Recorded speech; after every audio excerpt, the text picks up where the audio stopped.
RNZ News at 1. Morena, I'm Vicky Mackay. Good morning. The heads of UN aid agencies have issued a joint statement warning the decision by a number of countries to suspend funding to the Palestinian Refugee Agency will have catastrophic consequences for the people of Gaza. They acknowledge the allegations of UNRWA staff involved in October's Hamas attacks are horrifying. But the top UN officials say if they don't have cash going into the operation beyond the end of next month, it could lead to a complete collapse of the humanitarian situation in Gaza. A month on from a huge earthquake that struck Japan's west coast, survivors are battling freezing and unsanitary conditions, with thousands of homes still without running water. More than 230 people died in the 7.6 quake, which fully or partly destroyed 44,000 homes. Japan's government says more than 13,000 residents are living in evacuation centres. A champion Olympic rower says athletes are being treated like second-class citizens but can now look forward to improving their pay and conditions. The Employment Relations Authority has found the government agency, High Performance Sport, is legally obliged to engage in collective bargaining with an athletes' cooperative co-chaired by Maher Drysdale.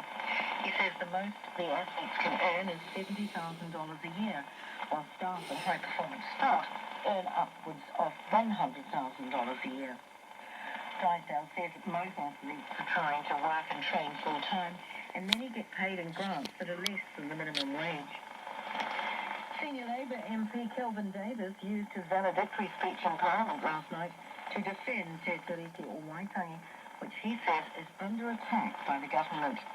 Mr Davis, who was Labour's deputy leader during its 2017 and 2020 terms in office, said the Labour government strengthened the relationship between Māori and the Crown. He told the House the new coalition government should stop undermining Māori and keep talking to its treaty partners. Kelvin Davis says Māori shouldn't have to constantly justify their worldview.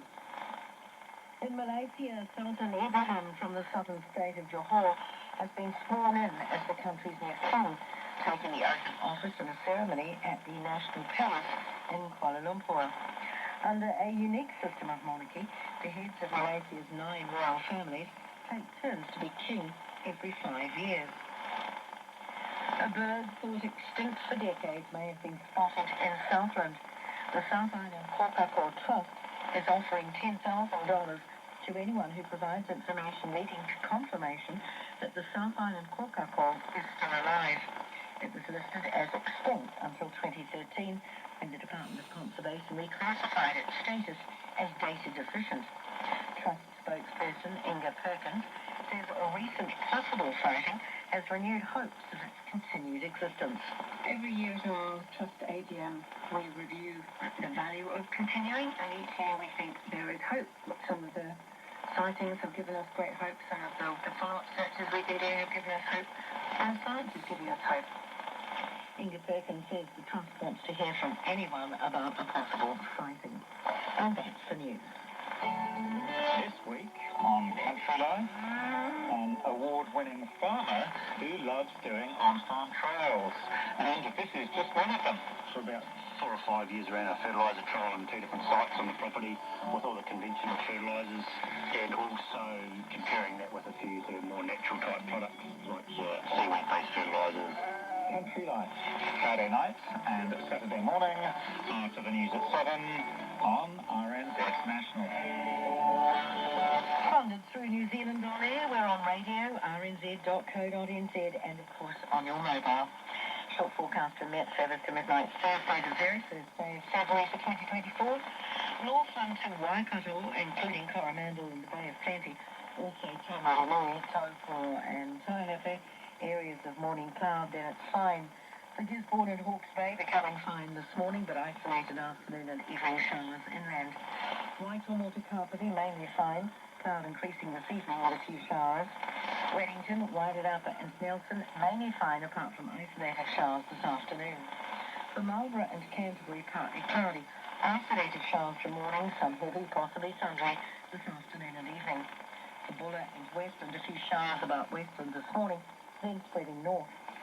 Fiordland, Southland and Otago, scattered rain or showers, with possibly heavy falls about North Otago and Dunedin this afternoon and evening. Rain returning to Fiordland this evening. And in the Chatham Islands, periods of rain easing to a few showers in the evening as well. More news and weather again at 2 on RNZ National. It's 1:05. Coming up in this hour, Tony Stamp meets the people behind some of New Zealand's music micro-labels, marketing and distributing music that they love.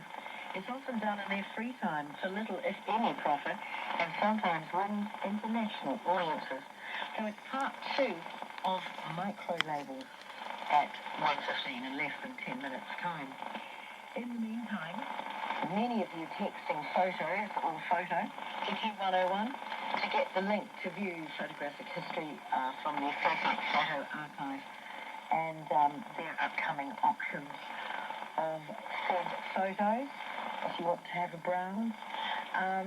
Peter in the